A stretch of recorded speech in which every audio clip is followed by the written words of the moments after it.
اعوذ باللہ من الشیطان الرجیم۔ الحمد للہ رب العالمین والصلاة والسلام علی اشرف المرسلین سیدنا و نبینا محمد وعلی آلہ واصحابہ وازواجہ وذریاتہ واہل بیتہ اجمعین ومن تبعہ بإحسان الی یوم الدین۔ اللہم اجعلنا منہم یا ارحم الراحمین، آمین یا رب۔ اعوذ باللہ من الشیطان الرجیم۔ رب اشرح لی صدری ویسر لی امری واحلل عقدۃ من لسانی یفقہوا قولی۔ اللہم اجعل ھذا لوجہک الکریم لا ریاء فیہ ولا سمعہ۔ ربنا تقبل منا انک انت السمیع العلیم وتب علینا انک انت التواب الرحیم یا ارحم الراحمین۔ السلام علیکم ورحمۃ اللہ وبرکاتہ۔ الحمدللہ 21واں پارہ اور 21ویں پارے کی یہ صورت آج ہم لوگ پڑھیں گے، سورہ السجدہ۔ اور یہ 21 آخری 10 پاروں میں 6 سجدے ہیں، سجدہ تلاوت۔ اس میں یہ پہلا سجدہ تلاوت ہے جو آخری 10 پاروں میں آ رہا ہے۔ واللہ عالم، بہرحال یہ سورہ سجدہ کے نام سے معروف ہوئی۔ اس کی آیات 30 ہیں اور یہ مکی صورت ہے۔ اس سے قبل کی 3 صورتوں کی طرح اس صورت کی بھی پہلی آیت الف لام میم حروف مقطعات ہیں۔ سجدہ تلاوت پہلے 10 پاروں میں 1 ہے، بعد کے 10 پاروں میں 8 ہیں اور آخری کے 10 پاروں میں 6 ہیں۔ اس طرح کل سجدہ تلاوت قرآن میں 15 ہیں۔ الحمدللہ 86 مکی صورتوں میں سے ہم لوگ اچھی خاصی مکی صورتیں پڑھ چکے ہیں۔ ان مکی صورتوں میں آپ کو اچھی طرح اندازہ ہو گیا ہوگا کہ ان میں وہ باتیں جو مشرکین مکہ قرآن کے حوالے سے کیا کرتے تھے، قرآن کی تعلیمات کو رد کرنے کے لیے، ان کا جواب عموماً ہوتا ہے، ان کا سوال بھی ہوتا ہے، کئی بار ان کا جواب بھی ہوتا ہے، اور کئی بار جواب سے سوال کا خود ہی پتہ لگ جاتا ہے۔ پھر مکی صورتوں کی دوسری خاصیت، اللہ تعالیٰ اپنے قدرت کا ذکر کرتے ہیں، اور ذکر کرتے کرتے پھر آخرت کی بات کرتے ہیں کہ آخرت میں کیا ہونا ہے۔ یہ مکی صورتوں میں یہ باتیں ہم لوگ نوٹ کر چکے ہوں گے۔ پھر کئی بار پچھلی امتوں میں سے کسی کا ذکر ہوتا ہے یا کئی کا ذکر بھی ہوتا ہے، اور پھر بات کو سمجھانے کے لیے دونوں طرح کا انداز اللہ تعالیٰ نے اختیار کیا ہوا ہوتا ہے تاکہ لوگ بات کو سمجھ لیں۔ یہ حقائق جو اللہ رب العزت بیان کر رہے ہیں دنیا کی اور آخرت کی، یہ سب سچی ہے، لوگ اس بات کا احساس ان کے اندر پیدا ہو۔ عموماً یہ مکی صورتوں کا یہی انداز ہے جو میں نے آپ کے سامنے رکھا، اور آپ شاید قبل سے ہی اس کا اندازہ آپ کر چکے ہوں گے انشاءاللہ۔ یہ صورت نبی کریم صلی اللہ علیہ وسلم کی نگاہوں میں بڑی اہمیت کی حامل تھی۔ اس کا اندازہ اس طرح ہوتا ہے کہ آپ اکثر جمعے کے دن فجر کی نماز میں پہلی رکعت میں یہ سورہ سجدہ پڑھتے، اور دوسری رکعت میں سورۃ الدہر، جس کو سورۃ الانسان بھی کہا جاتا ہے۔ پھر رات میں سونے سے قبل آپ کے معمولات میں سے آتا ہے کہ آپ سورہ سجدہ کی تلاوت کرتے، اور پھر سورۃ الملک، یہ 2 صورتوں کی آپ تلاوت کیا کرتے تھے۔ یہ تھی وہ بات جو میرے ذہن میں آئیں اور میں نے آپ کے سامنے رکھ دیا سورۃ السجدہ کے حوالے سے۔ آئیں اب اس صورت کو پڑھتے ہیں۔ اللہ تعالی ہمیں ہمارے دماغوں کو، ہماری سوچ سمجھ کو کھول دیں یا رب العالمین۔ ہمیں اللہ کی باتوں کو سمجھنے کی توفیق عطا فرمائے، اللہ کی ہدایات پر چلنا نصیب فرمائے، نبی کریم صلی اللہ علیہ وسلم کی تعلیمات کو دل سے قبول کرنے والا بنائے، آمین یا رب العالمین۔ سورۃ السجدہ سے قبل کی صورت لقمان ہم لوگوں نے پڑھی، ایک نشست میں پڑھی. یہ بھی صورت انشاءاللہ تعالی ہم لوگ ایک نشست میں ہی پڑھیں گے. اعوذ باللہ من الشیطان الرجیم، بسم اللہ الرحمن الرحیم. الف لام میم. اس صورت کی پہلی آیت حروف مقطعات، اس کا ذکر بہت بار ہو چکا ہے، بار بار دہرانے کی ضرورت شاید نہیں ہے، ذہنوں میں ہمارے موجود ہے. تنزیل الکتاب لا ریب فیہ من رب العالمین. اس کتاب کا نازل کیا جانا تھوڑا تھوڑا کر کے بلا شک و شبہ اس ہستی کی طرف ہے جو تمام جہانوں کے رب ہیں. اللہ سبحانہ و تعالی فرما رہے ہیں آیت نمبر 2، ام یقولون افترا بل هو الحق من ربک لتنذر قوما ما آتاهم من ربهم من نذیر من قبلک لعلهم یہتدون. یہ آیت نمبر 3 ہے. کیا لوگ کہتے ہیں کہ اس قرآن کو ان صاحب نے خود ہی اپنی طرف سے بنا لیا ہے؟ بلکہ یہ حق ہے، سچائی ہے آپ کے رب کی طرف سے، ہم سب کے رب کی طرف سے، تمہارے رب کی طرف سے، تاکہ خبردار کیا جائے لوگوں کو جن کے پاس اس سے پہلے کوئی خبردار کرنے والا نہیں آیا، اور وہ اسے سن کر شاید وہ ہدایت کا راستہ قبول کریں، ہدایت اختیار کریں، راہ راست پر آ جائیں. یہ کتاب رہتی دنیا تک کے لیے ہے. اب تو کوئی انبیاء اور رسول نہیں آنے، جو بھی دعویٰ کرے وہ جھوٹا ہے.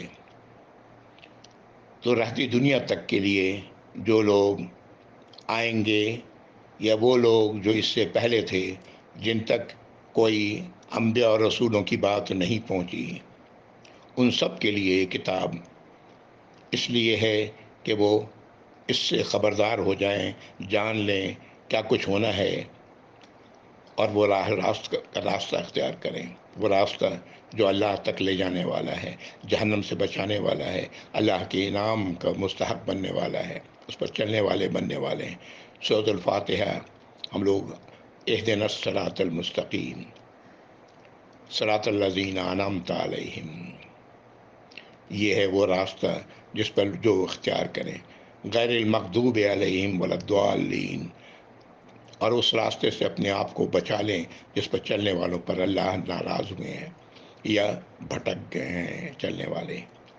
یہی مقصد ہے اس کتاب کی نزول کا، ان کتاب کی آیات کے نزول کا.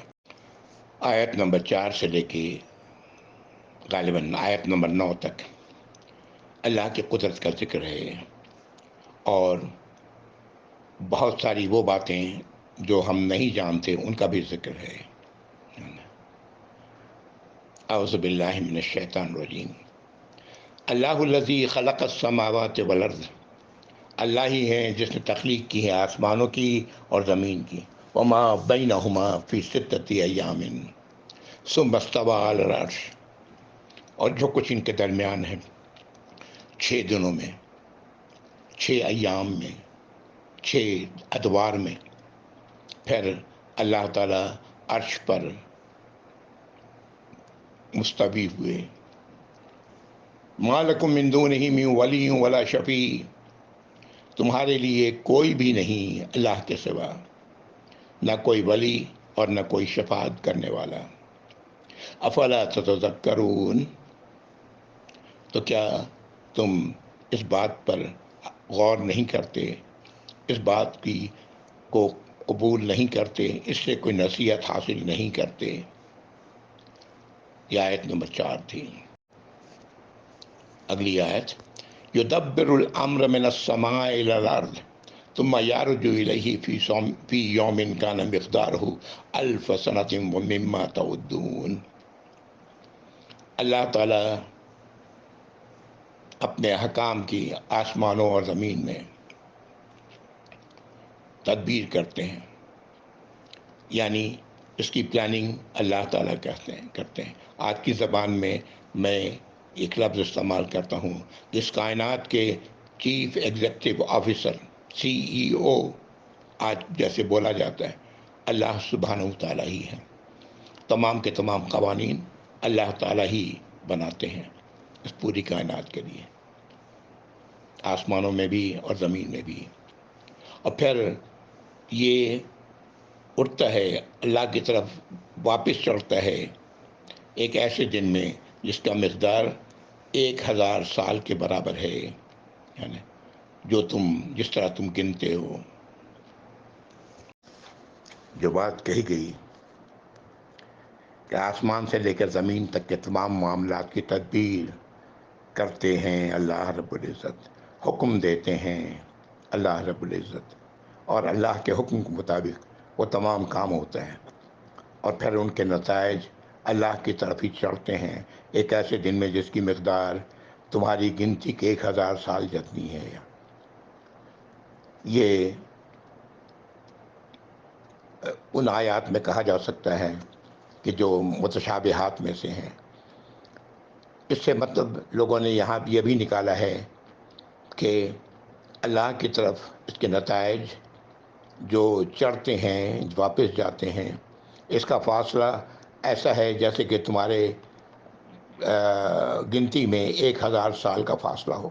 واللہ عالم حقیقت کیا ہے، لیکن جو بات اللہ رب العزت نے کہی ہے ہم ایمان والے منوعین اسے تسلیم کرتے ہیں۔ آیت نمبر 6، ذالک عالم الغیب والشہادۃ العزیز الرحیم، وہ ہیں جو غیب کا علم رکھتے ہیں، ان تمام باتوں کا علم رکھتے ہیں جس کا علم کائنات میں کسی کو بھی نہیں ہے، وہ اللہ کے پاس ہے۔ وہ العزیز ہیں، مکمل اختیار رکھتے ہیں اس پوری کائنات پر، اور رحیم ہیں، اللہ کا تمام معاملہ رحمت سے بھرپور ہے۔ اللہ ظلم نہیں کرتے، اللہ رحم فرماتے ہیں۔ یہ آیت نمبر 6۔ اللہ کی رحمت کا اس سے بڑا کیا ثبوت ہو سکتا ہے کہ اللہ تعالیٰ نے مستقبل میں جو کچھ ہونا ہے ان تمام باتوں کی طرف ہمیں اس کا علم دیا۔ آخرت میں کیا ہوگا، مرنے کے بعد کیا ہوگا، اللہ چاہتے تو نہ دیتے، لیکن اللہ تعالیٰ کی رحمت ہے کہ اللہ نے اس سے آگاہ کر دیا ہے نوع انسانی کو کہ ہوش میں آ جاؤ، اس راستے کو اختیار کرو اب جو اللہ کی اطاعت و فرما برداری کا ہے، اپنے اختیار پر جو اللہ نے تمہیں دیا ہے اس پر نازوں اور فرحمت اطراتے مت پھرو۔ آیت نمبر 7، الذی احسن کل شیء خلقہ وبدأ خلق الانسان من طین، اللہ وہ ہستی ہے جس نے ہر شے کو بہترین تخلیق دی ہے، ہر شے کو بہترین بنایا ہے، جو بھی اللہ کی تخلیق ہے وہ بہترین ہے، اور اس نے انسان کی تخلیق کی شروعات کی مٹی سے انسان کا بننا شروع ہوا۔ آدم علیہ السلام کی پیدائش مٹی سے ہوئی۔ آیت نمبر 8، ثم جعل نسلہ من سلالۃ من ماء مہین، پھر اس نے انسان کی نسل کا سلسلہ جاری رکھا، کس سے؟ ایک بے وقت پانی کے نچوڑ سے، اشارہ ہے وہ منی کی طرف، جس سے انسان ایک کے بعد ایک دنیا میں آ رہا ہے اور آتا رہے گا جب تک اللہ تعالیٰ کی مشیت ہے۔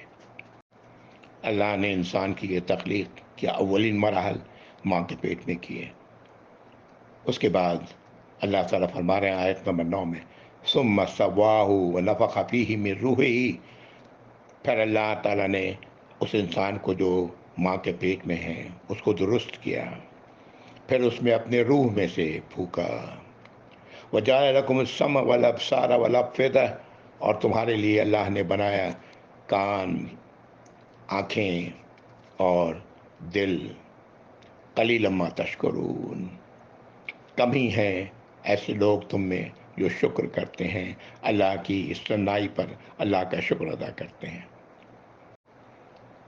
آپ نے بھی نوٹ کیا ہوگا کہ اللہ تعالیٰ جب انسان کی تخلیق کی بات کرتے ہیں تو سب سے پہلے کان کی بات کرتے ہیں، پھر آنکھوں کی، اور پھر دل کی۔ یہ کان اور آنکھیں ریسپٹیو ہیں اس کمپیوٹر کی جو ہمارے دماغ میں ہے۔ عموماً دل سے مراد سوچ سمجھ کی صلاحیت کی طرف اشارہ ہوتا ہے، افیدہ سوچ سمجھ کی صلاحیت، ورنہ دل کے لیے لفظ قلب استعمال ہوتا ہے۔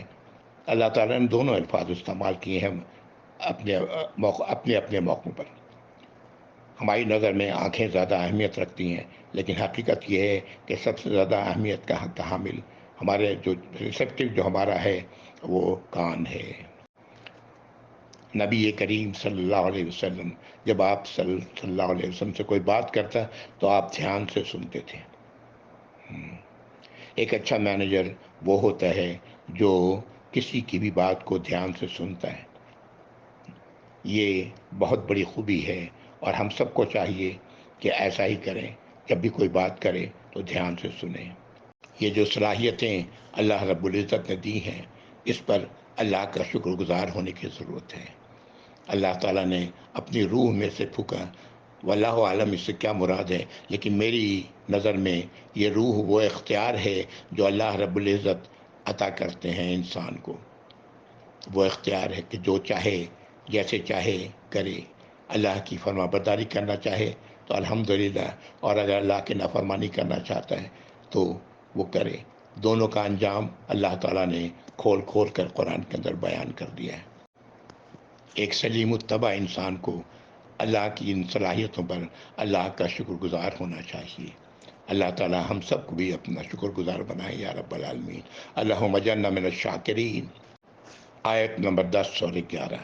آیت نمبر 10 میں پھر ایک اعتراض آ رہا ہے اس وقت کے لوگوں کا، بلکہ یہ اعتراض اس وقت کے لوگوں کا کہنے سے تو ذہن چلا جاتا ہے 1400 سال پیچھے۔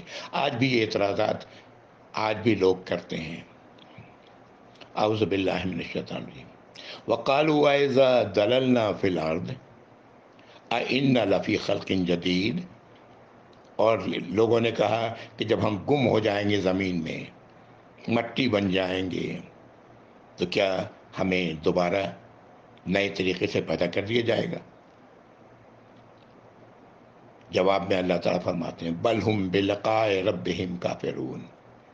حقیقت تو یہ ہے کہ یہ اپنے رب سے یہ لوگ ملنے کا انکار کر رہے ہیں، اس بات کو ماننے کو تیار نہیں کہ اپنے رب کے سامنے انہوں نے کھڑا ہونا ہے حشر کے دن، اپنے کیے کی جواب دہی کرنی ہے۔ یہ وہ بات ہے جو نہیں ماننا چاہتے، تو اس طرح کے اعتراضات لوگ کرتے ہیں۔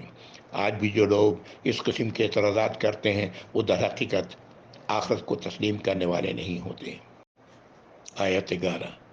قل یتوفاکم ملک الموت الذی وکل بکم ثم الی ربکم ترجعون۔ آپ انہیں آگاہ کر دیں اے نبی صلی اللہ علیہ وسلم۔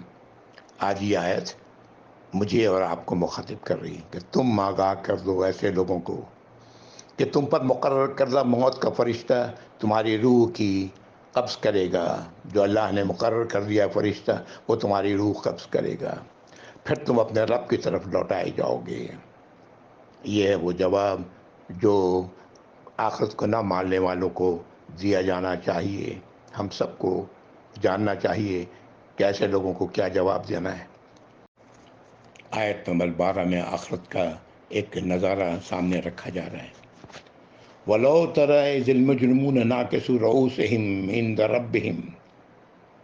اور اگر آپ نے دیکھا ہوتا، تم نے دیکھا ہوتا ان مجرموں کو جو اپنے رب کے سامنے سر جھکائے ہوئے ہوں گے، شرمندگی کی وجہ سے، حسرت کی وجہ سے،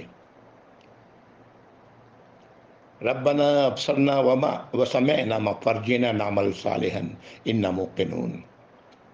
اور یہ کہہ رہے ہوں گے وہاں کہ اے ہمارے رب، ہم نے دیکھ لیا، ہم نے سن لیا، ہمیں لوٹا دیں تاکہ ہم اچھے عمل کر سکیں، ہم بے شک یقین کرنے والوں میں سے ہیں۔ یہ کب کہیں گے؟ آخرت میں۔ اس وقت کہنے کا کوئی فائدہ نہیں۔ اب تو یہ وہ فصل کی کٹائی کا وقت ہے، ہاں، جو کچھ دنیا میں کیا ہے اس کی جواب دہی کا وقت ہے۔ آیت نمبر 13 میں اللہ رب العزت اپنی مشیت بیان کر رہے ہیں۔ وَلَوْ شِئْنَا لَآتَيْنَا كُلَّ نَفْسٍ هُدَاهَا وَلَكِنْ حَقَّ الْقَوْلُ مِنِّي لَأَمْلَأَنَّ جَهَنَّمَ مِنَ الْجِنَّةِ وَالنَّاسِ أَجْمَعِينَ۔ اللہ تعالیٰ فرما رہے ہیں کہ اگر میں نے چاہا ہوتا تو ہر نفس کو، ہر انسان کو ہدایت اس کی عطا کر دیتے، یعنی اسے اختیار دینے کے بجائے اسے راہ راست کے اس راستے پر چلاتے جو اللہ کی فرما برداری کا ہے، لیکن ایسا نہیں، یہ اس لیے کہ اللہ کی بات سچی ہے، جو کچھ میں نے کہا وہ سچی ہے۔ اللہ تعالیٰ فرما رہے ہیں کہ ہم جہنم کو بھر دیں گے، کس سے؟ جناتوں سے اور انسان سے، سب کے سب، وہ تمام لوگ جو مجرم ہوں گے، اللہ کے قوانین کے خلاف کرنے والے ہوں گے، اللہ کی اس کتاب کی، اللہ کی اس جو اللہ نے نازل فرمایا ہے، اللہ کا قوانین کے خلاف ورزی کرنے والے ہوں گے، اللہ کے غدار ہوں گے، ان سب کو جہنم میں بھر دیں گے، چاہے وہ جنات میں سے ہوں یا انسانوں میں سے ہوں۔ آیت نمبر 14 میں اس کے بعد اللہ تعالیٰ فرمائیں گے فَذُوقُوا بِمَا نَسِیتُمْ لِقَاءَ يَوْمِكُمْ هَٰذَا، تو چکھو اپنے کیے کا مزہ، بوجہ اس کے کہ تم نے آج کے دن کی ملاقات کو جھٹلا دیا تھا، بھول گئے تھے، بھولے ہوئے تھے۔ اِنَّا نَسِینَاکُمْ، ہم نے بھی تمہیں بھلا دیا، وَذُوقُوا عَذَابَ الْخُلْدِ بِمَا كُنتُمْ تَعْمَلُونَ، اور یہ ہمیشہ کا عذاب چکھتے رہو بوجہ اپنے اعمال کے جو تم کرتے رہے تھے۔ ہاں، اب تو یہی ہونا ہے، اب نہ معذرت قبول کی جائے گی، نہ دوبارہ دنیا میں آنا ممکن ہے، نہ ایمان کا لانا ممکن ہے، اس سے کوئی فائدہ حاصل ہونا ہے۔ سورہ ملک میں، الملک، اس میں جہنمیوں کے قول اللہ نے نقل کیا ہے، جب جہنم میں جھونکے جائیں گے کہیں گے لو كنا نسمع ونعقل ما كنا من اصحاب السعیر، اگر کاش کہ ہم نے سنا ہوتا اور عقل سے کام لیا ہوتا تو ہم آج جہنم والوں میں نہ ہوتے، لیکن فائدہ کیا ہے اس کا اس وقت کہنے کا، یہ تو آج سمجھنے کی ضرورت ہے۔ آیت نمبر 15 سے لے کے 17، اب یہاں پر ایمان والوں کا ذکر ہے۔ اعوذ باللہ من الشیطان الرجیم، انما یؤمن بآیاتنا الذین اذا ذکروا بها خروا سجدا وسبحوا بحمد ربهم وهم لا یستکبرون، بے شک اللہ کی، میری آیات کی ہدایت، جو آیات ہدایت کی ہیں اسے وہی قبول کرتے ہیں، اسے وہی تسلیم کرتے ہیں، اس سے وہی نصیحت کا اختیار کرتے ہیں، کہ جو لوگ انہیں سن کر سجدے میں گر پڑتے ہیں اور اللہ کی تسبیح، اللہ کی بے عیبی اور اللہ کی حمد بیان کرنے والے ہیں اپنے رب کے، اور وہ تکبر سے کام لینے والے نہیں۔ یہ آیت نمبر 15، یہیں پر سجدہ بھی ہے۔ سجد وجہ للذی خلقہ وسمعہ وبصرہ بحولہ وقوتہ، سجدہ کیا اس ہستی کے لیے جس نے ہمارے چہرے پر، جس نے ہماری تخلیق کی ہے اور آنکھ اور کان بنائے ہیں۔ سجد وجہ للذی خلقہ وشق سمعہ وبصرہ بحولہ وقوتہ فتبارک اللہ احسن الخالقین۔ سجدہ تلاوت کی دعا ہے۔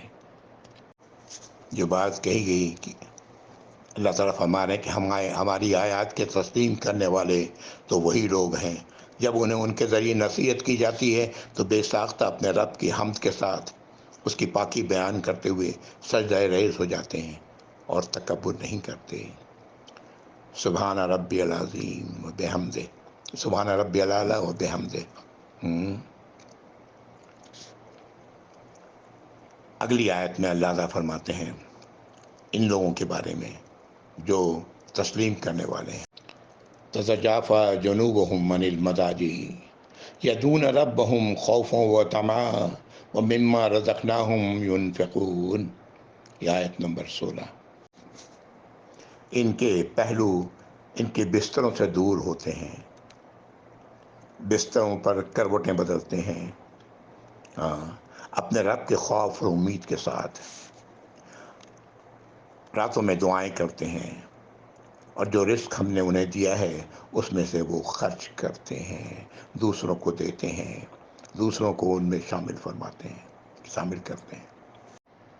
میں بار بار توجہ دلاتا رہتا ہوں سورۃ الفاتحہ کے آخری آیات کی طرف اور سورۃ البقرہ کی شروع کی 5 آیات کی طرف۔ کامیابی کا راستہ یہی ہے جو سورۃ الفاتحہ میں آئے ہوئے جن چیزوں سے وہ دعا کرتے ہیں بچنے کا نہیں چاہتے، اس سے وہ اپنے آپ کو بچاتے ہیں، اور پھر جو اللہ رب العزت نے سورۃ البقرہ میں فرمایا ان کی زندگی اسی دائرے میں ہوتی ہے جس کا ذکر اللہ رب العزت نے سورۃ البقرہ میں کیا ہے 5 آیات میں۔ آیت نمبر 17، فَلَا تَعْلَمُ نَفْسٌ مَّا أُخْفِيَ لَهُم مِّن قُرَّةِ أَعْيُنٍ، تو کوئی نفس، کوئی انسان نہیں جانتا کہ کیا وہ اللہ نے چھپا کے رکھا ہے اس کی آنکھوں کی ٹھنڈک کے لیے۔ اشارہ ہے جنت کی ان نعمتوں کی طرف جسے کسی انسان نے نہیں دیکھا ہے، نہ کسی انسان نے اس کے بارے میں سوچ سکا ہے، نہ ہی کسی انسان کے دل و دماغ میں وہ باتیں، وہ جو ان نعمتوں کا تصور بھی آیا ہے۔ یہ حدیث ہے نا، آپ صلی اللہ علیہ وسلم فرمایا ہے جزاء بما کانوا یعملون، جو بدلہ ہوگا ان کے ان اعمال کا جو وہ کرتے رہے ہیں۔ کون سے اعمال کرتے رہے ہیں؟ اللہ کی ہدایات پر چلتے رہے ہیں، اللہ کی فرما برداری کرتے رہے ہیں، اپنی نفس کی خواہشات کو اللہ کے آگے پست کر دیا، تسلیم نہیں کیا، اللہ کی ہدایات کو قبول فرمایا، اس کا بدلہ ہوگا یہ۔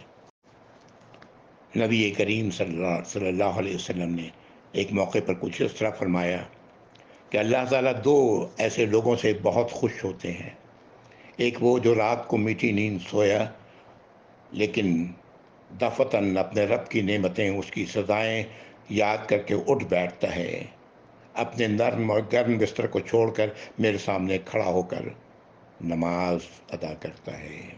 رات کی نماز کی طرف اشارہ ہے۔ دوسرا وہ شخص جو غزوے میں ہے، کافروں سے لڑتے لڑتے مسلمانوں کا پاسا کمزور پڑ جاتا ہے، لیکن یہ شخص جنگ سے بھاگنے کے بجائے ڈٹا رہتا ہے۔ یہ تمام باتیں ہم لوگ قرآن میں بھی پڑھ چکے ہیں کہ ایسی حالت میں فرار ہونا، جنگ سے منہ موڑنا اللہ کو بے انتہا ناپسند ہے، اور وہ یہاں تک کہ اپنی گردن اللہ کے راستے میں قربان کر دیتا ہے۔ اللہ تعالیٰ ایسے لوگوں کو فرشتوں کو دکھاتے ہیں اور ان کے سامنے ان کے اعمال کی تعریف کرتے ہیں۔ ایک ذرا طویل حدیث ہے لیکن سن لیں، اس میں بڑی نصیحت ہم سب کے لیے ہے۔ معاذ بن جبل رضی اللہ تعالیٰ عنہ فرماتے ہیں کہ میں نبی کریم صلی اللہ علیہ وسلم کے ساتھ ایک سفر میں تھا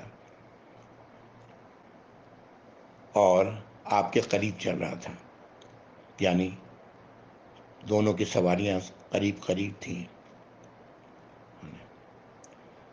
کہ میں نے سوال کیا، اے اللہ کے رسول صلی اللہ علیہ وسلم، مجھے کوئی ایسا عمل بتلائیے جو مجھے جنت میں پہنچا دے اور جہنم سے دور کر دے۔ نبی کریم صلی اللہ علیہ وسلم جواب میں فرماتے ہیں کہ تم نے سوال کیا یہ اور یہ بڑے کام کا کیا، لیکن اللہ جس کے لیے اسے آسان کر دیں اس پر بہت سہل ہے۔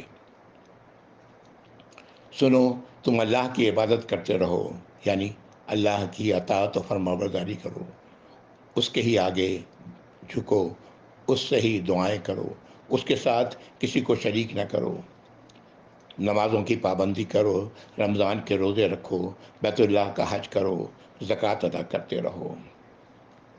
پھر آپ نے مزید فرمایا، اب میں تمہیں بھلائیوں کے دروازے نہ بتاؤں؟ روزہ ڈھال ہے، صدقہ گناہوں کو معاف کرا دیتا ہے، اور انسان کی آدھی رات کی نماز یہ بھی گناہوں کی معافی کا ذریعہ ہے۔ پھر آپ نے یہی آیت تلاوت فرمائی، تتجافی جنوبہم فی مضاجعہم۔ ابھی یہ آیت جو ہم نے آپ کے سامنے آپ نے سنی اور آپ نے پڑھی، آیت نمبر 16۔ پھر آپ نے فرمایا کہ کیا میں تمہیں اس امر کے سر، یعنی بلندی، اور اس کے ستون اور اس کی کوہان کی بلندی بتاؤں؟ اس تمام کام کا سر تو اسلام ہے، اس کی ستون نماز ہیں، اس کی کوہان کی بلندی اللہ کی راہ کی جہاد ہے، اللہ کے راستے میں جد و جہد کرتے رہنا۔ پھر فرمایا اب میں تمہیں ان کا تمام کاموں کے سردار کی خبر دوں؟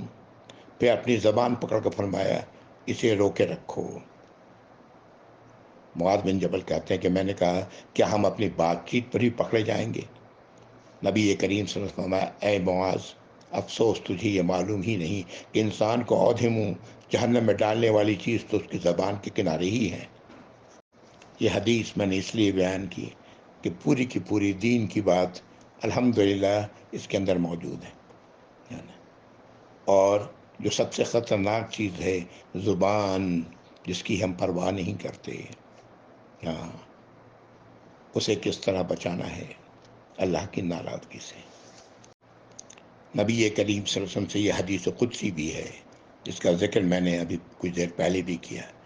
اللہ تعالیٰ فرماتے ہیں کہ میں نے اپنے فرما بردار غلاموں کے لیے وہ رحمتیں اور نعمتیں مہیا کر رکھی ہیں جو نہ کسی آنکھ کے دیکھنے نے دیکھی، نہ کسی کان کے سننے میں آئی، نہ کسی دل کے سوچنے میں آئی۔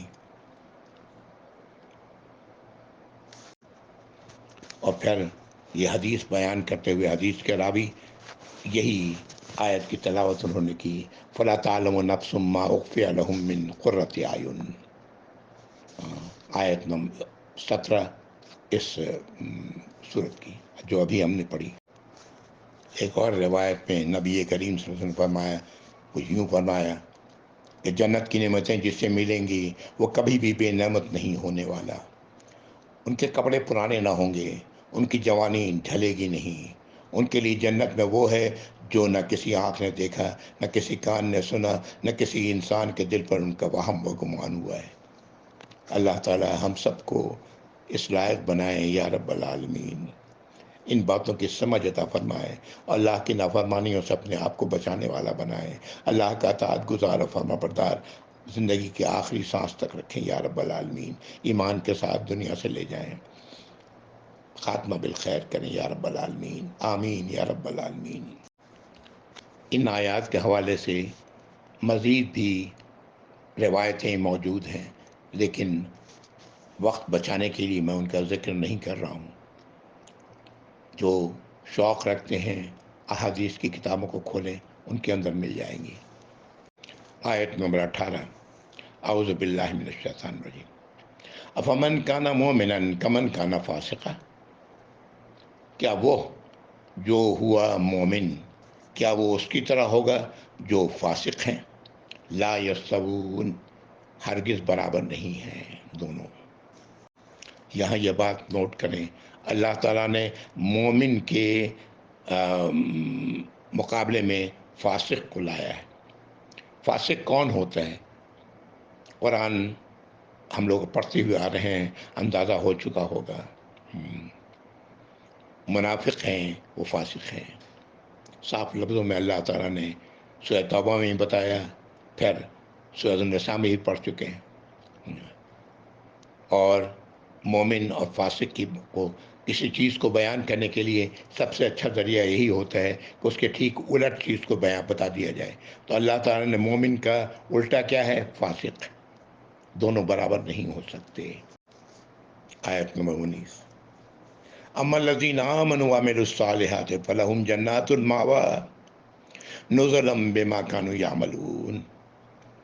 اور وہ لوگ جو ایمان لائے اور صالح عمل کرتے رہے، یعنی اللہ کی اطاعت و فرمانبرداری کرتے رہے، اللہ کی ہدایات پر چلتے رہے، ان کے لیے ہمیشگی کا جنت ہے۔ وہ ان کی مہمانداری کا مقام ہوگا بوجہ ان کے اعمال کے جو وہ کرتے رہے ہیں۔ اگلی آیت، وَأَمَّا الَّذِينَ فَسَقُوا فَمَأْوَاهُمُ النَّارُ كُلَّمَا أَرَادُوا أَن يَخْرُجُوا مِنْهَا أُعِيدُوا فِيهَا وَقِيلَ لَهُمْ ذُوقُوا عَذَابَ النَّارِ الَّذِي كُنْتُمْ بِهِ تُكَذِّبُونَ۔ اور جو فاسق ہیں ان کا معاملہ کیا ہے؟ جو لوگ فاسق ہیں ان کا ٹھکانہ جہنم ہے، آگ ہے۔ جب جب ان سے نکلنے کی کوشش کریں گے اسی میں لوٹا دیے جائیں گے، اور ان سے کہا جائے گا کہ مزہ چکھتے رہو عذاب کا، آگ کے عذاب کا، بوجہ اس کے جو تم عمال کرتے رہے، جو بوجہ اس کے کہ جو تم نے اللہ کی آیات کو جھٹلایا، اللہ کی حدود سے نکل گئے، اللہ کی نافرمانیوں میں پڑے، اس کی وجہ سے چکھتے رہو مزہ۔ یہ ہے فاسق کا انجام۔ اللہ تعالی ہم سب کو محفوظ رکھیں یا رب العالمین فاسق بننے سے، یا رب اللہ تعالی معاف فرمائے یا رب العالمین۔ جو غلطیاں ہم سے سرزد ہوئی ہیں اللہ تعالیٰ اسے معاف فرمائے۔ اللہ تعالیٰ رحیم ہے اور غفور ہیں، آمین یا رب العالمین۔ آیت نمبر 21 میں اللہ رب العزت کا ایک قانون سامنے آ رہا ہے، وَلَنُذِيقَنَّهُم مِّنَ الْعَذَابِ الْأَدْنَىٰ دُونَ الْعَذَابِ الْأَكْبَرِ لَعَلَّهُمْ يَرْجِعُونَ۔ ہم لازماً چکھائیں گے ان لوگوں کو عذاب کا مزہ، قریب کے عذاب کا مزہ، اس بڑے عذاب سے پہلے، شاید کہ یہ لوگ لوٹ آئیں۔ آج عذاب کے معنی ہوتا ہے وہ چیز جو انسان کو تکلیف پہنچائے۔ آج اپنے ملک کے حالات کو دیکھیں، یہ اللہ کا وہ قریب کا عذاب ہے جس میں ہم سب مبتلا ہیں، اور یہ اس لیے ہے کہ وہ بڑے عذاب کے آنے سے پہلے ہم اللہ کی طرف لوٹ جائیں۔ کاش کہ ہمارے لوگوں کو، ہمارے بھائیوں کو اس بات کی سمجھ پیدا ہو اور اپنی روش کو وہ بدلیں، اللہ کی اطاعت و فرمانبرداری کی طرف واپس آئیں۔ آمین یا رب العالمین۔ یہ ہم سب کے لیے ہے۔ آیت نمبر 22، وَمَن أَظْلَمُ مِمَّن ذُكِّرَ بِآيَاتِ رَبِّهِ ثُمَّ أَعْرَضَ عَنْهَا إِنَّا مِنَ الْمُجْرِمِينَ مُنْتَقِمُونَ۔ اور اس سے بڑا ظالم کون ہے جس کی یاد دہانی کرائی گئی اللہ کی ہدایات، اس کے رب کی ہدایات کے ذریعے، جو اللہ نے ہدایات نازل کی ہیں، مراد قرآن ہے، اور پھر وہ اس سے اعراض برتتا ہے، اس کی طرف توجہ نہیں دیتا، بے رخی اختیار کرتا ہے، تو کیا ہوگا؟ اللہ تعالیٰ فرما رہے ہیں انا من المجرمین منتقمون، بے شک میں مجرموں سے انتقام لینے والا ہوں۔ یہ اللہ تعالیٰ انتقام لیں گے ایسے لوگوں سے جن تک اللہ کی آیات، اللہ کی ہدایات پہنچی اور اس کے بعد وہ اس سے اپنے آپ کو اس سے منہ موڑا، اس کی طرف توجہ نہیں دی۔ آج ہماری قوم کی حالت یہی ہے، ہمارے بھائیوں کی حالت یہی ہے، اور تقریباً دنیا کے تمام مقامات پر عمومی طور پر جو چیز نظر آتی ہے وہ کچھ ایسی ہی ہے۔ اللہ تعالیٰ اپنے انتقام سے ہم سب کو بچائیں یا رب العالمین۔ یا اللہ بچا لیں ہم سب کو، ہدایت کی راہ نصیب فرمائے، لیکن ہدایت تبھی ملے گی جب خود اپنے اندر ہدایت کی طلب پیدا کریں، آمین یا رب العالمین۔ پچھلی امتوں میں موسیٰ علیہ السلام کا ذکر آ رہا ہے۔ جیسا میں نے پہلے عرض کیا تھا کہ پچھلے انبیاء کا بھی ذکر ہوتا ہے مکی صورتوں میں۔ وَلَقَدْ آتَيْنَا مُوسَى الْكِتَابَ، اور ہم نے موسیٰ کو کتاب عطا فرمائی، فَلَا تَكُنْ فِي مِرْيَةٍ مِّن لِقَاءِ رَبِّهِ، تاکہ وہ نہ ہو، ان کے لوگ نہ ہوں شک میں اللہ سے ملاقات کے معاملے میں۔ وَجَعَلْنَاهُ هُدًى لِبَنِي إِسْرَائِيلَ، اور ہم نے اس کتاب کو ہدایت بنا دیا بنی اسرائیل کے لیے، رہنمائی کا ذریعہ۔ وَجَعَلْنَا مِنْهُمْ أَئِمَّةً يَهْدُونَ بِأَمْرِنَا، اور ہم نے ان میں ایسے لوگوں کو اٹھایا، ایسے آئمہ کو اٹھایا جو لوگوں کو ہمارے حکام سے آگاہ کرتے تھے۔ لما صبروا، جب وہ اس پر قائم رہے۔ وَقَانُوا بِآيَاتِنَا يُوقِنُونَ، اور یہ وہ لوگ تھے جو ہماری آیات پر یقین رکھتے تھے۔ لیکن پھر کیا ہوا بنی اسرائیل میں؟ ہم لوگ قرآن میں پڑھ چکے ہیں کس طرح انہوں نے تورات کو اپنے پیٹھ کے پیچھے ڈال دیا، جس طرح آج ہم مسلمانوں نے قرآن کو اپنے پیٹھ کے پیچھے ڈال دیا ہے۔ سویڈن میں کسی بدبخت نے قرآن کے صفحات کو آگ لگائی، پوری دنیا ناراض ہے، مسلمان اس کے خلاف اٹھ کھڑے ہوئے، جبکہ قرآنی آیات کی نافرمانی کرنے والے تو غور کریں، ہم جب اللہ کی ہدایات پر عمل نہیں کرتے تو ہم کیا قرآن کی عزت کر رہے ہوتے ہیں یا قرآن کے ساتھ قرآن کی تذلیل کر رہے ہوتے ہیں؟ قرآن کے صفحات کو جلانا قرآن کی تذلیل ہے، کیا ہم یہی کچھ خود نہیں کر رہے ہوتے؟ لیکن ہمیں ہوش نہیں آتا۔ اللہ تعالیٰ ہمیں سمجھ عطا فرمائے۔ یہ جو کچھ آج ہم دیکھ رہے ہیں اس طرح کی چیزیں، یہ ہمارے اپنے ہی اعمال کا نتیجہ ہے۔ ہم نے جب خود اپنی اس ہدایت کی پرواہ نہیں کی تو اللہ تعالیٰ نے ایسے لوگوں کو سامنے کر دیا جو کھلے عام اس کی نافرمانی کرنے والے ہیں، اس کی بے عزتی کرنے والے ہیں، اس کی تذلیل کرنے والے ہیں۔ یا اللہ ہم سب کو سمجھ عطا فرمائے یا رب العالمین۔ یقیناً جس نے بھی ایسا کیا ہے وہ تو لعنتی ہے، لیکن کیا ہم اس لعنت سے بچ جائیں گے جب ہم خود اللہ کی آیات کی تذلیل کر رہے ہیں؟ یا اللہ ہم سب کو سمجھ عطا فرمائے، آمین یا رب العالمین۔ آیت نمبر 25، ان ربک هو یفصل بینہم یوم القیامہ فیما کانوا فیہ یختلفون۔ اللہ تعالیٰ بنی اسرائیل کے حوالے سے یہ بات کر رہے ہیں کہ بے شک اللہ تعالیٰ فیصلہ فرمائیں گے ان تمام باتوں میں جن میں انہوں نے اختلاف کیا، آپس میں اختلاف کیا۔ قیامت کے دن اللہ تعالیٰ خود فیصلہ فرمائیں گے۔ یہ ہمیں بتایا جا رہا ہے کہ تم بھی جو آج کر رہے ہو، جماعتیں بنا بنا کے بیٹھے ہوئے ہو، اپنی جماعتوں پر فخر کر رہے ہو، تم بھی نہیں بچو گے۔ اللہ تعالیٰ تمہارے درمیان بھی فیصلہ کریں گے کہ کیا حق تھا اور کیا غلط تھا۔ اللہ تعالیٰ ہم سب کو حق کا ساتھ دینے والا بنائے اس دنیا میں یا رب العالمین، آمین۔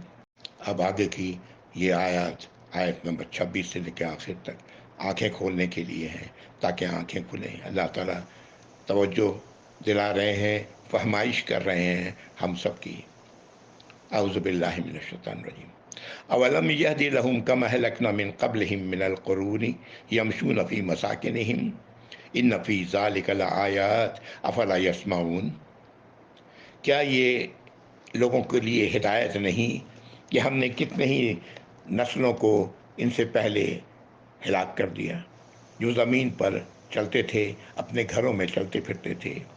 اس میں نشانیاں ہیں، تو کیا تم سنتے نہیں ہو؟ یہ بات تمہیں سنائی نہیں پڑ رہی ہے کہ اللہ تعالیٰ کی ناراضگی کا انجام کیا ہوا؟ اللہ تعالیٰ نے مجرموں سے کس طرح دنیا میں انتقام دیا۔ افلا یسمعون، کیا تم سنتے نہیں ہو؟ کیا لوگ سنتے نہیں ہیں؟ اولم یروا انا نسوق الماء الى الارض الجرز فنخرج به زرعا تاكل منه انعامهم وانفسهم افلا یبصرون۔ کیا لوگ دیکھتے نہیں کہ ہم پانی کو، بارش کے پانی کو ہکاتے ہوئے لے جاتے ہیں اس زمین کی طرف، بنجر زمین کی طرف، اور پھر اس سے نکالتے ہیں زمین سے پودے، اناج، جس سے تم کھاتے ہو، تمہارے جانور کھاتے ہیں؟ کیا یہ تم نہیں دیکھتے؟ افلا یبصرون، کیا وہ لوگ اس بات کو نہیں دیکھتے؟ کن کی طرف؟ جو لوگ نہیں چلنے والے ہیں، نہیں ماننے والے ہیں۔ اللہ تعالیٰ ان سے مخاطب ہے، ہاں ہم سے بھی مخاطب ہیں۔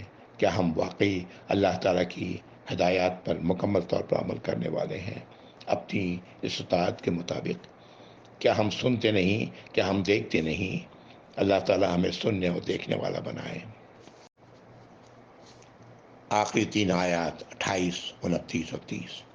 وَيَقُولُونَ مَتَىٰ هَٰذَا الْفَتْحُ إِن كُنتُمْ صَادِقِينَ، لوگ اس سے نصیحت اختیار کرنے کے بجائے سوال کرتے ہیں کہ یہ فیصلے کا دن کب ہوگا، اگر تم سچے ہو تو کب یہ واقع ہوگا۔